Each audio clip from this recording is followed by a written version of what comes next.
morning, everyone. Welcome. Glad you guys are here. I hope you all had a good weekend. These are not my artistic endeavors here.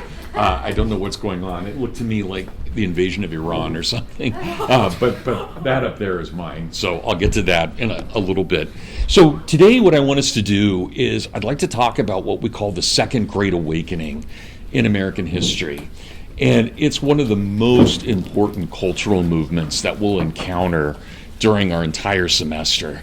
It's absolutely huge to imagine everything that it shaped, fundamentally shaped in American history. And we actually have, crazily enough, and I'll get to why, we have two potential starting dates for the Second Great Awakening. One would be in 1795, and the other would be in 1801. So they're each viable, and if on a test I ask you, when did the Second Great Awakening start, you can tell me either 1795 or 1801. We do know that it lasts into the 1840s and really is the great cultural movement for almost half a century in American history. It ends around 1846, and the reason it ends is because all of its successes are torn apart by the issue of slavery. And so because of the issue of slavery, the Baptists separate one from another, north from south. The Methodists separate north from south. The Presbyterians separate north from south. So they're either pro-slave or anti-slave. So that really is devastating to the cultural movement that we call the Second Great Awakening. But I have to go back to the First Great Awakening for a bit and give you guys a cultural context of what's happening here. We didn't spend a lot of time on the First Great Awakening, right? If you guys remember, we just barely talked about Whitefield and Edwards and a little bit about Wesley, so not much. But remember what we did talk about with it. We looked at the idea of what we now call evangelicalism as really arising with the First Great Awakening.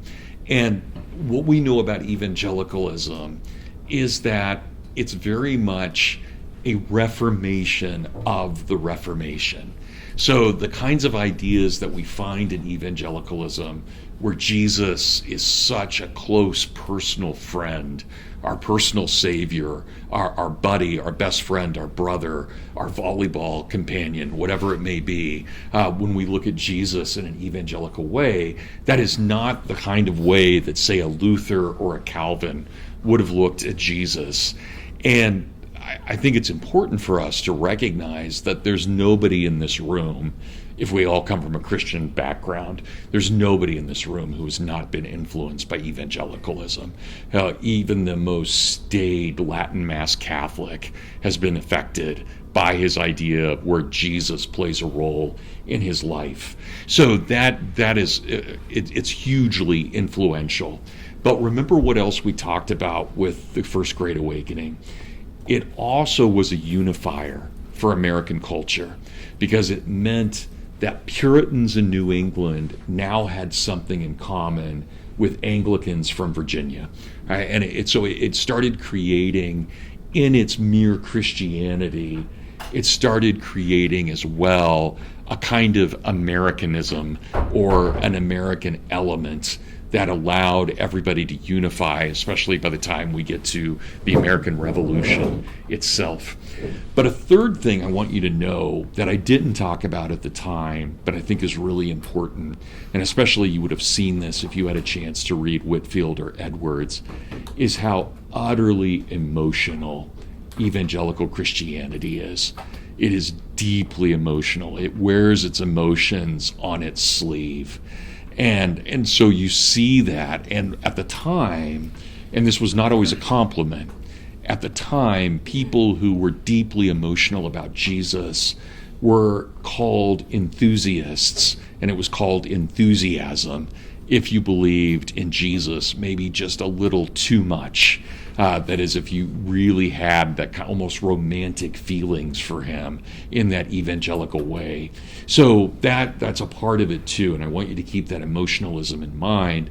And this is not to suggest that Christianity had not had emotions before this, but emotions were always something that were proper in its place, but they didn't dictate your relationship with Jesus, because Jesus has to instigate this. It's not about me claiming Jesus, it's about Jesus claiming me. And that's always a bit of a problem with evangelicalism, is it tends towards the idea that I create the relationship with Jesus rather than the other way around. So keep that in mind. So there's good and bad to all of this. Okay, here's where it gets a little crazy, and I'm not an expert on this by any means, but I'll just explain what kind of happens. In American history, one of the strange things and elements of our culture appears only every once in a while, and that appearance has to do with student radicalism in America. So I think we're probably, especially the anti-Israeli sentiment that came out last year, I think we're probably in one of those moments right now, but I'm not sure. It's hard to say when you're in a moment. But definitely if we look back to the 1960s, I think we could all agree it was a radical moment for students, so people your age, right? Really radical moment, a very ideological moment, driven by hedonism, the desire to have sex without consequences, the idea of rock concerts, basically kind of a false religion. I love rock music, don't get me wrong. But you think about a concert is a secular mass in every way. It's a church service, it's just secular. And so all of those things that we see in the 1960s led to that kind of deep radicalism. Before that, we had seen the 1920s. Also deeply radical, and if you've ever read The Great Gatsby, you know what things were like in the 1920s. Lots of liquor, lots of sexual experimentation everywhere, just totally loose morals in terms of sexuality. This is where, in the 1920s, fraternities would have hosted what were called petting parties, and you guys can just use your imagination what's going on in those.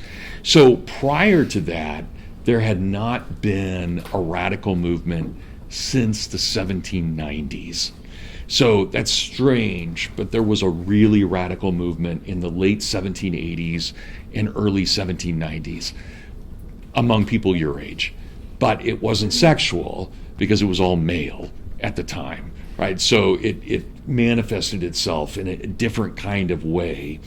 And in that radicalism, especially among college students, it became a fad, one, to love the French Revolution, and two, to accept the French Revolution's atheism.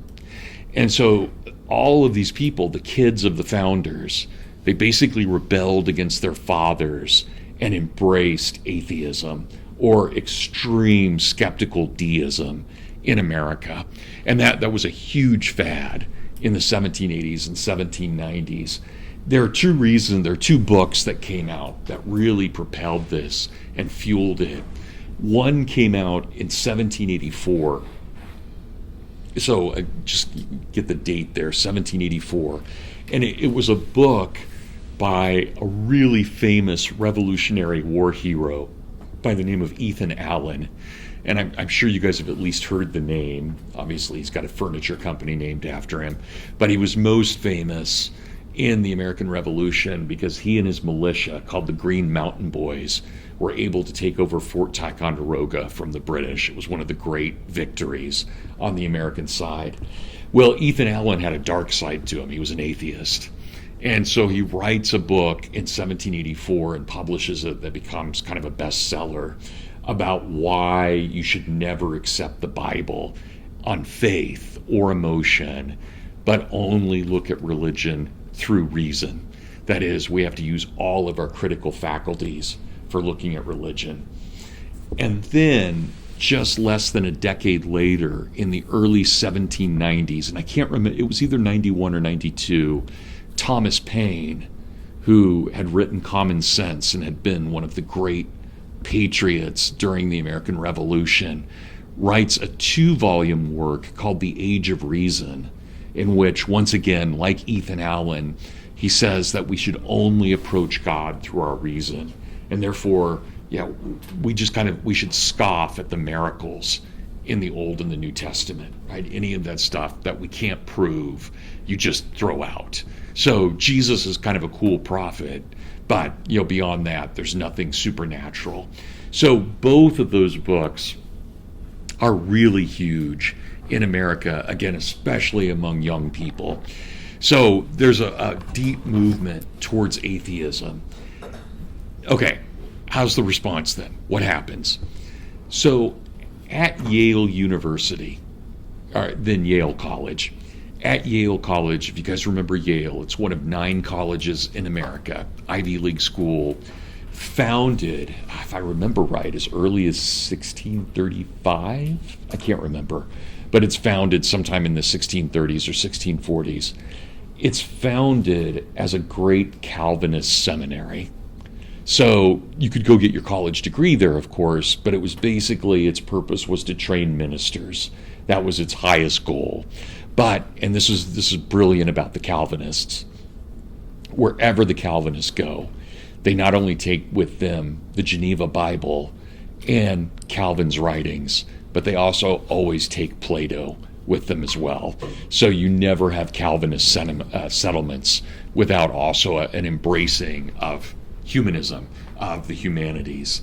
And so Yale, when it was founded, was really one of these great Christian humanist institutions, right? It embraced Christianity fully, it embraced the humanities fully, Christian humanism, right? So just a brilliant organization. But it had declined precipitously during the American Revolution. And the guy who becomes its president, and a name I want you to know, is a guy named Timothy Dwight, D-W-I-G-H-T, also one of America's most important founding fathers. He's a signer of the Declaration. Incredible guy, good Calvinist, serious about his faith. He becomes the president of Yale. And in conversations with the faculty, he discovers that they don't have any real belief when it comes to Christianity. And of course, he's looking, well, this is Yale, we're supposed to be training ministers in Christianity and the humanities, and I don't even have a faculty I can trust. And so what he does, and I always think this is hilarious, nobody could get away with something like this today, but as college president, he gives a survey to all of his faculty. And the survey is essentially the Nicene Creed written in question form. So, do you believe in God the Father, creator of heaven and earth? Do you believe in his only Son, our Lord Jesus Christ? And so forth. And it's just a whole list from the Nicene Creed. Well, of his entire faculty, only 2 passed it. And so here's Dwight, and you could never get away with this now. He fires everybody except for those 2 faculty and hires nothing but Orthodox Christians to come teach. And so it's a huge revolution at Yale. And Yale, once again, becomes the premier college in America for both Christianity and the humanities. And that's, you wouldn't think that today looking at Yale, but certainly at the time of Timothy Dwight, it's a big deal. But imagine, so that's one possibility for the creation of the Second Great Awakening. But notice how intellectual that is. That's probably not going to touch the average American very deeply, except through the training of new ministers over time that come out of Yale. So it has a cultural impact, but it's not going to be immediate. Okay, second thing that happens. There's a really great Presbyterian minister, famous guy, by the name of Barton Stone. So just S-T-O-N-E. And he is very orthodox, and he goes out onto the frontier, and he's shocked at what he finds. Remember, we're a frontier people. And so, there are all kinds of people living on the frontier, but imagine what frontier conditions are like. Towns are far between each other. You have few churches. So what that means is, because Americans are still deeply religious, basically everything would be what we might call home churching. That is, dad wakes up with his farm family on a Sunday morning, And the kids all gather around, and he reads the Bible, and then he gives a kind of lay sermon about what that is. It's beautiful, but it tends towards heterodoxy, because Farmer A teaches one thing to his family, Farmer B, reading the same text, teaches something else to his family. And so Stone becomes very concerned about this. He recognizes that there's a great devotion to Christ, but nobody's really trained in actually teaching the Bible at all. And so it becomes this kind of intense individualism that can be very dangerous. It's very healthy too, but it's also very dangerous depending on what's being taught. And so Barton Stone, what he does, and he goes to a place just north of Lexington, Kentucky, an area called Cane Ridge. It's a big, huge open field. And he goes to Cane Ridge and he puts a call out. Most of the frontiersmen in this area are all Scottish. They're people from Scotland who had moved to Ireland and then to America, what we call the Scotch-Irish. And they're almost all still in their clans. So McConnell, McDonald, McAndrews, all of these, and McDowell, and all of these different clans. And so they make a call, and I always think this is hilarious. He calls for an open field barefoot meeting, is what he makes the call for. And that's the old Scottish way of saying you're going to make a peace treaty among the clans. And so the reason that you have an open field is you can see everybody. And the reason you're barefoot is that you can't hide weapons in your shoes, right? In your boots. You can't hide them. You're showing. You may be in your kilt, but you're showing that you're not there for violence. Well, the other thing that he makes a call for is for Orthodox Christianity. And he's expecting a few hundred people. This is in August of 1801. He's expecting a few hundred people will show up for this, and he's excited by that. But the amazing thing is 25,000 people show up in this field. People from all over the frontier, so hungry for Christianity. It's unbelievable. And it gets totally out of control. Yeah, here's Barton Stone, one Presbyterian minister, trying to keep track of 25,000 people. And you can imagine, you have to have restroom facilities, you have to be able to feed these people, they have to have camps, everything. And it's a huge, huge revival. And so what Barton Stone then does is he puts a call out.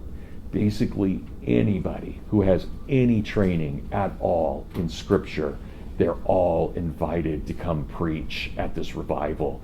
And so ministers start pouring in from all over the country to do this. And I always find this fascinating because it tells you how desperate they were. They even Barton Stone invited 2 Roman Catholic priests to come and preach.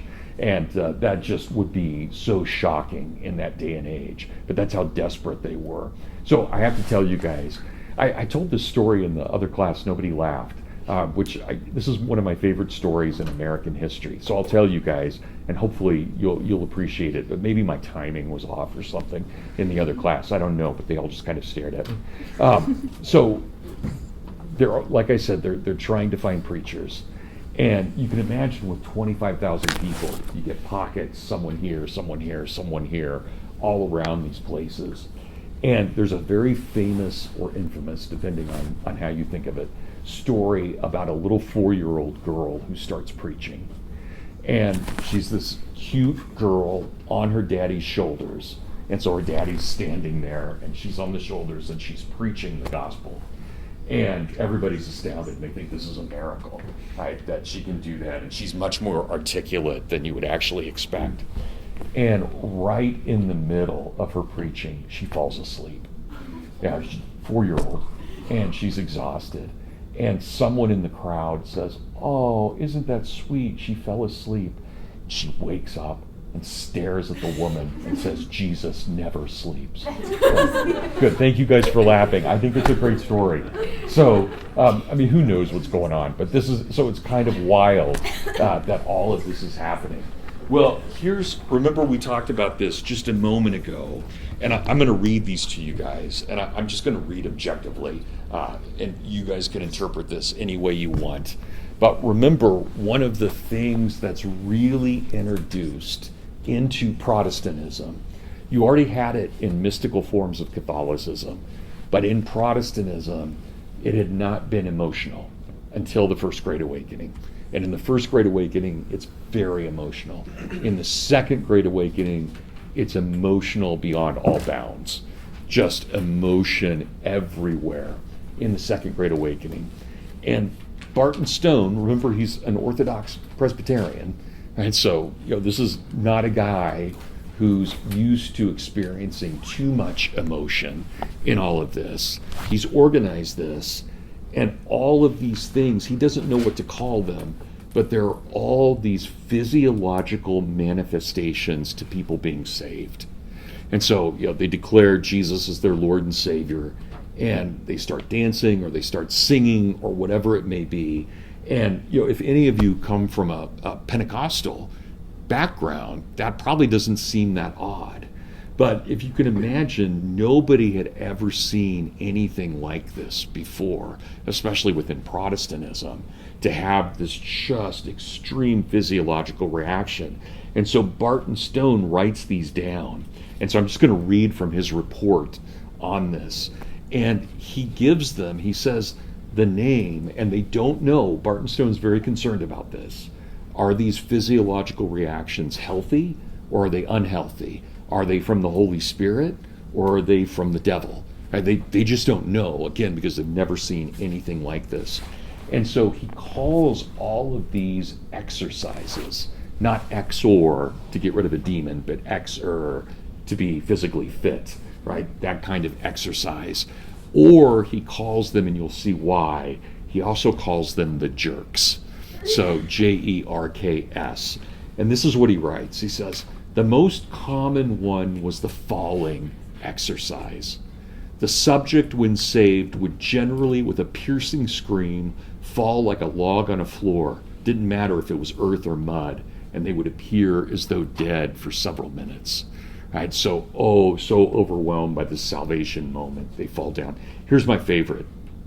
And you guys really just work with me for a moment. I'm a 58-year-old Roman Catholic. I've never seen anything like this in my life. So that's my own failing. The jerks, right? Officially the jerks. When the head alone was affected, it would jerk backwards and forwards or side to side so quickly that the features of the whole face could not be distinguished. Can you imagine? Your head is moving so fast, I can't make out your facial features, right? And he also comments, let's say you're a woman and you've got your hair up, which of course you would have in the 19th century, and you start flinging your head around like that, your hairpins are like bullets. They're shooting everywhere. And so people, especially when women were saved, they would freak out. They'd walk away as quickly as they could because they didn't want to get hit with the hairpins. Okay, but continuing with the jerks, and again, I'm just quoting here. This is what he says. I have seen a person stand in one place and jerk backwards and forwards in such quick succession that their head touched the floor before and behind them. Isn't that amazing? I mean, what do you do with stuff like this? Just incredible. I mean, it sounds like something Charlie Chaplin would do in a 1920s movie, right? And again, I hope I'm not offending anyone. This is just, out of my realm of experience. I've never seen anything like this. The barking exercise. A person affected by the jerks would start grunting in the head. Or the laughing exercise. People would laugh very heartily, but no one else laughed near them. I love this one as well. The running exercise. They would literally, like someone would be saved, and they just take off. They just start running. And they would find them miles away, totally exhausted. They'd used every ounce of energy they had. And so just amazing stuff. So anyway, I wanted you guys to know that. I think it's really fascinating. But this is new. You didn't see this in the First Great Awakening. There was nothing like this. but these real physical manifestations. And you can imagine someone like Barton Stone, who's just a conservative Presbyterian. This is kind of wild. So here's what happens and why this matters for us in this class, right? Obviously that stuff's just kind of fun to think about. But what really matters for this class? Well, as I said, this is the single most important cultural movement in America in the first half of the 19th century, right? Just incredible. And think about three things that it does, and I'm going to go into detail on one of them, but three things it does. So, number one, it really, really promotes democracy. And think about why. You know, if we live in a monarchy, we almost always think of God as king, which he is, of course, but we think of him as king, and then we break things down where we're his subjects. If we're good Calvinists, we would think of a republic. Think of Geneva or any of the great, or Boston, whatever it may be, right? We think of creating a republic, and we think of ourselves as equal citizens within that republic. God could still be king, but it's still a much more egalitarian understanding. So Catholicism, monarchical, Calvinism, aristocratical, and then you get to evangelicalism. And evangelicalism says, my relationship is with Jesus. I don't have any intermediaries. I don't necessarily need St. Michael or any of the saints or Mary or a priest or anything like that. I just have a direct relationship with Jesus. Well, think about what that would translate into politically. That would be a pure democracy, right? Where we stand before the authority, each absolutely equal one to another. So the single greatest factor moving us from a republic to a democracy is this evangelicalism of the Second Great Awakening, right? It's absolutely huge. And it's what really causes America to democratize. And again, think about this. If I'm saved, why shouldn't I be able to vote? I mean, if the highest thing in this world is being saved for the next world, well, in this world, that means I should be able to vote. So every male should be able to vote, right? And so we start seeing the spread of the franchise. And not only do we see the spread of the franchise, but we also see the growth of government. So think about with the founding, you've got a government, but with very few responsibilities. But as we democratize, we also increase the size of the government because the government itself is democratic and it takes on more and more aspects of life. It seeps into the culture and other things as well. Okay, the second thing I want to mention, and this is a downside, a real downside to, and democracy, we can debate if that's good or bad, but the second thing is bad. And then I'll mention a good thing that comes out of all this too. But the second thing is what's called it creates a whole series of burnt over districts throughout the eastern United States, right? What is the United States at that point? So you've got all these burnt over districts. And the reason that burnt over districts exist is because the Second Great Awakening, being so emotional, is also deeply antagonistic, one denomination to another. So think about the First Great Awakening. It really unified people around a kind of mere Christianity, creating a kind of mere Americanism. It's totally the opposite in the Second Great Awakening. Presbyterian minister gets up, preaches a really good, beautiful Orthodox sermon, and then he ends it by saying, don't trust the Baptists. The Baptists are terrible, and they will do this, this, and this. And then the Baptist gets up, and he gives a beautiful Orthodox sermon, and then he ends it by saying, don't trust the Methodists. The Methodists are, and so you get this real denominational infighting, so much that culturally it looks like a battle has taken place there. And that's why these are called burn over districts. It looks like Napoleon has marched through and burned everything down. Because what we have are all kinds of people in these burn over districts who think if this is what Christianity is, one brother fighting another. I want nothing to do with it. So at the same time that Christianity is rising in America, it also is falling in America because of this incredible denominational bitterness one to another. The most famous of all the burn-over districts is Batavia, New York, right outside of Buffalo, New York. Batavia is famous for having so many revivals that its people just gave up Christianity. It was too much overall. Alethea? When you say burnt over, do you mean physically there were fires that burned? No, Or, okay. no, just symbolically. Right, so, I mean, think about it from a physical perspective, though. Napoleon marches through, he destroys all your crops, burns your homes down, and moves on to the next place. So symbolically, it's like that. These ministers come in, they destroy a culture, and then they move on to the next place and destroy that culture.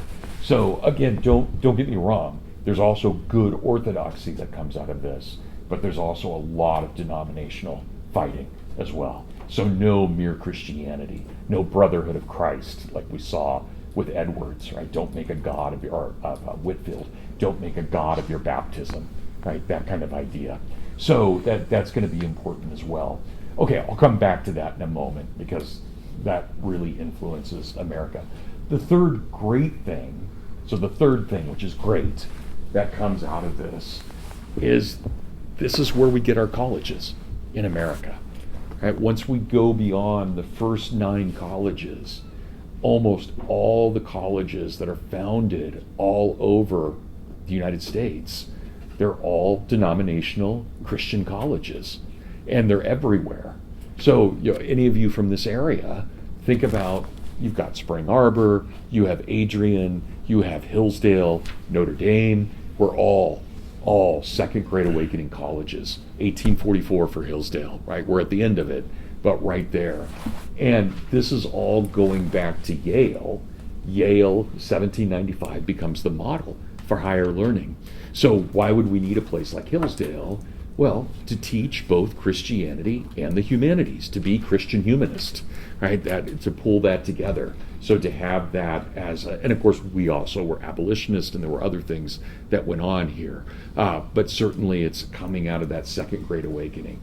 Okay, so you guys all see that's good, obviously. So we see the whole development of small colleges in America everywhere. Okay, any questions on that? Everybody follow me, the 3 things that matter. Okay, yeah. Yeah, I was wondering about the second point about the denominational divisions. Yeah. What substantively is different between the Second and First Great Awakenings that would cause like the reverse process to happen? It's a great question. Okay, so think about this. Remember, in the First Great Awakening, they'd never had evangelicalism before. So they're all discovering what that means. And in that form of evangelicalism, it was breaking down denominational differences. Right, so you didn't promote your denomination. Again, think about Whitfield, don't make a god of your baptism. Right, we're all one in Christ. That's what matters most. And there's a logic to that. I mean, I realize we're at a place like Hillsdale where Protestants and Catholics will eternally fight one another. But let's just for a moment step out of that. I mean, just be objective. Just look at a Catholic and a Protestant. They actually have 99% of all things in common. It's the 1% that they fight about, right? So, and that's the kind of thing that the First Great Awakening was recognizing. It's like, okay, yeah, there's no doubt we're going to have these denominational differences, but it really is about the salvation moment, your personal relationship with Christ. But in the Second Great Awakening, it really does become denominational, where you're fighting all the time. So the Methodists are trying to be ahead, and the Baptists are trying to be ahead, and the Presbyterians are, and they're all fighting with one another to try and get the most membership for their own denominations. So it's still evangelical, but in a very particular way, and extremely emotional, more so than it had been in the First Great Awakening. I'm not sure I can answer it better than that, but yeah, that's what's going on. Okay, so here's where it gets really tricky, and I'm going to talk to you guys, and I'm not trying to be anything other than objective, but I also want you to know. So here's what happens with the Second Great Awakening. Think about this. I mean, let's just be logical. We'll be historians for a moment. No people ever last long with atheism. It doesn't last. You can't have a culture and be atheistic.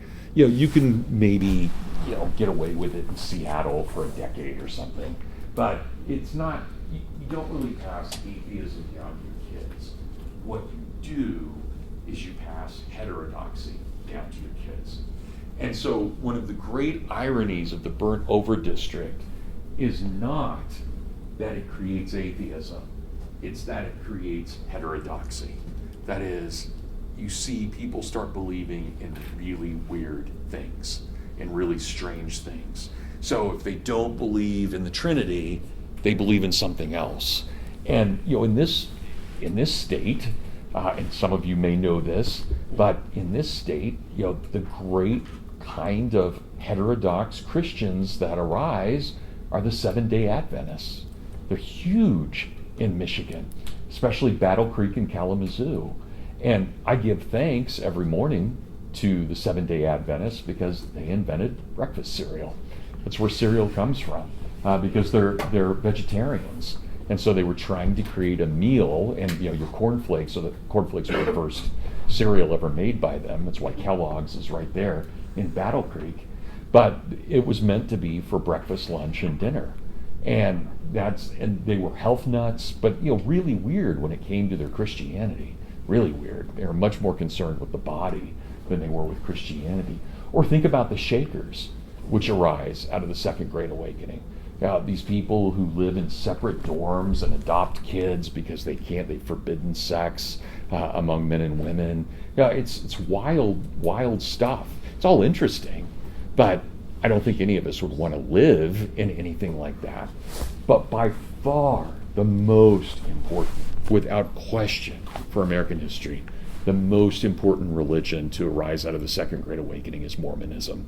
And so I want to talk about that for a little bit, and what the Mormons are and where they come from, what their history is. So Joseph Smith is the founder of Mormonism. And he is, as a teenager, he is deeply disturbed. He's in upstate New York, near Batavia. He is deeply disturbed by his parents fighting over what denomination to be. And his parents, who had been, serious Christians, partook of all the revivals of everything going on in the Second Great Awakening, and they had burnt out. They were classic burnt over family in every way. And so the story is told in a variety of different ways. And so if any of you are Mormon in here, I apologize. I'm just going to be, like I said, as objective as possible about this. But teenage Joseph Smith prays to God and asks God, which denomination is it? Should I be Presbyterian or Methodist or Baptist? Whatever it may be, just show me the way. Here's where it gets really fuzzy.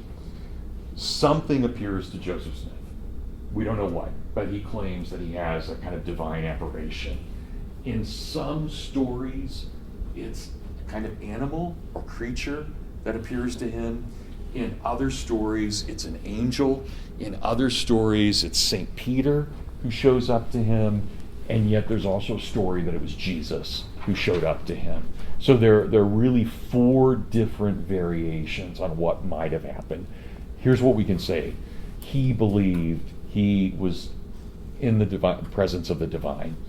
And what the divine told him, whatever shape it took, the divine told him that all of Christianity is apostate, that there is no real Christian church left on earth, and that there hasn't been since St. John died. St. John was the last Christian, and once he died, Christianity died with it. It was just gone. And so Joseph Smith is called by the divine to restore what proper Christianity is. And so throughout the 1820s, Smith continues to have these revelations from God, and he does meet an angel by the name of Moroni. And if you guys ever go to Salt Lake City, Moroni is at the top of the temple. That's Moroni there. Moroni gives to Joseph Smith a whole series of golden tablets. And on those tablets, and he can only translate them. He's given the seer stones from the Old Testament. I can never pronounce them. It's the Urim and the Thummim, something, yeah. So he's given these seer stones, and all of the text is written in what he calls Reformed Egyptian. That is, it's all Egyptian hieroglyphics.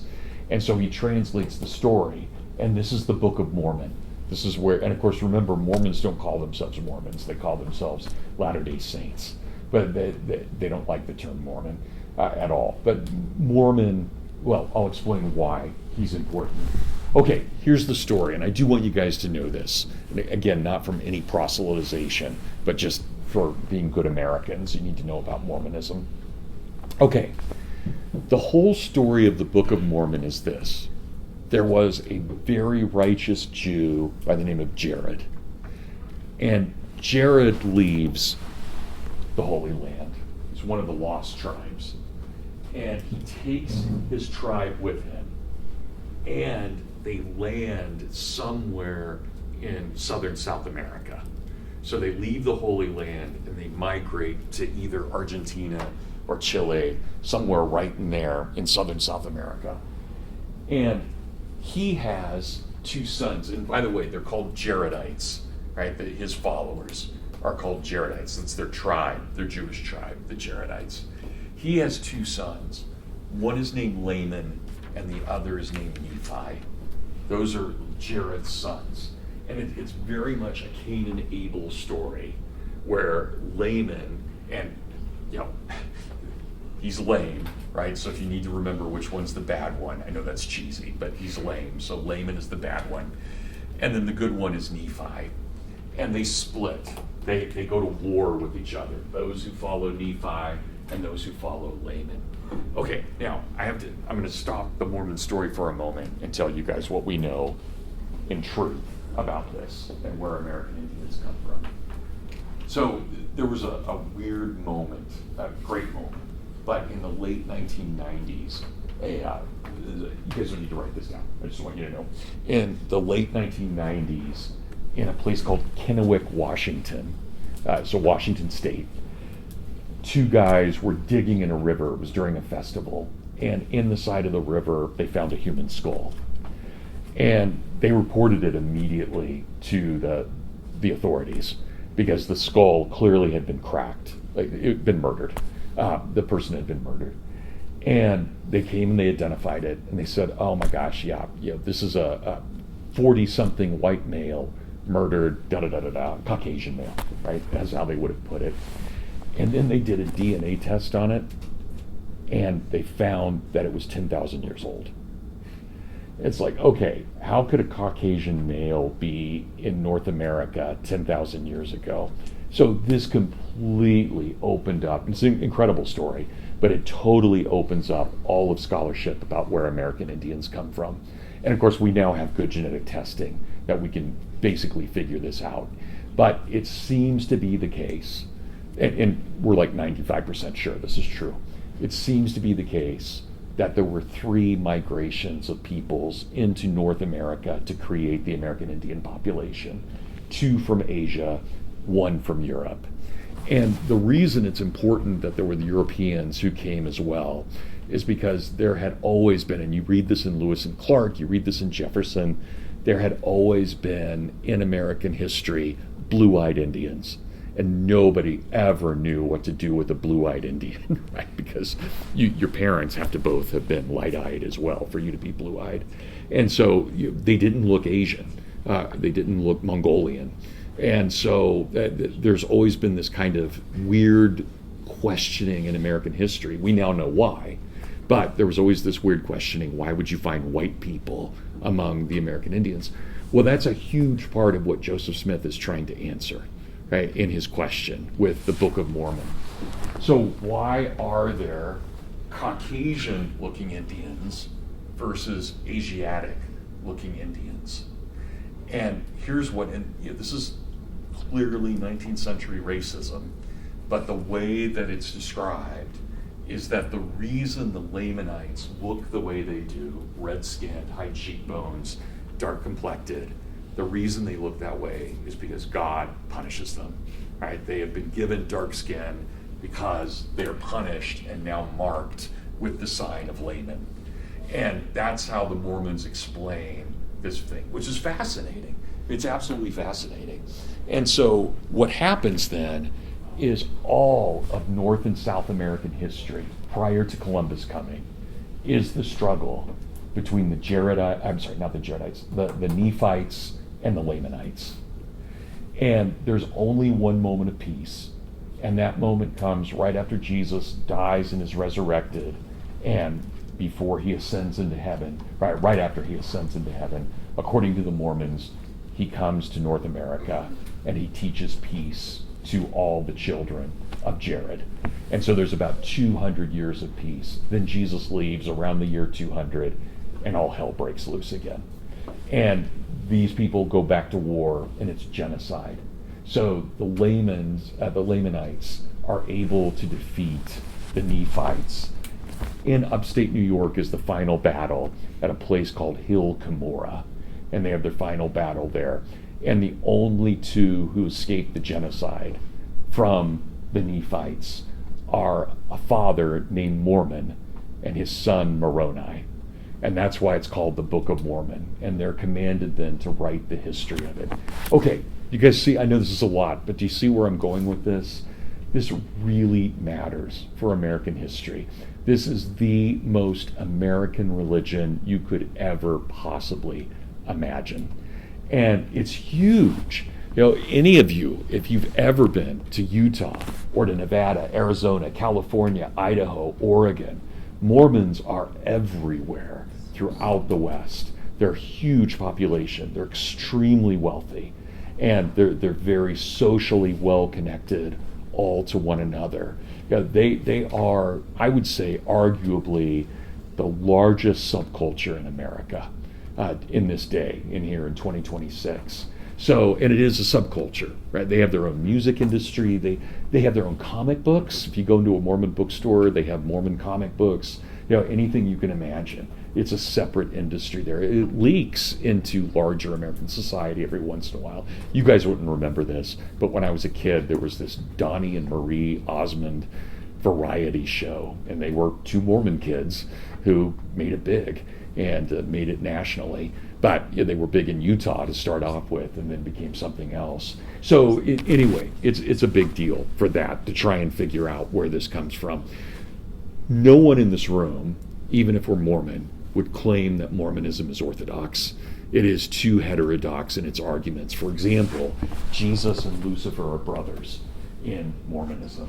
And there's a kind of almost latent Manichaeanism in it as well. But the other thing that's fascinating about Mormonism is that you have multiple gods in Mormonism. It is polytheistic. So there's not just one God the Father, but there are several, maybe millions of gods overall. But do you guys see what matters here? Notice this. Nobody in America will ever live without belief. They'll always believe something. But they'll either believe the truth or they'll believe something that they've made up. But we always have to have something greater than ourselves to believe in, whatever that may be. So what happens then? Well, these revivals are so huge in America from 1801 up until 1846 that we can't even keep track of them. They're just everywhere all the time in North America. And then it subsides. But it subsides mostly because everything in the late 1840s becomes political. Everything becomes about slavery. And so the Presbyterians split into pro-slavery and anti-slavery factions. The Methodists and the Baptists each split into pro-slavery and anti-slavery views. So it kills the Great Awakening, but it still has had a huge influence on it overall. Okay, you guys have any final questions or thoughts? All right, thanks everybody. Just read Andrew Jackson for Wednesday. All right, read his address. Good, thanks everyone.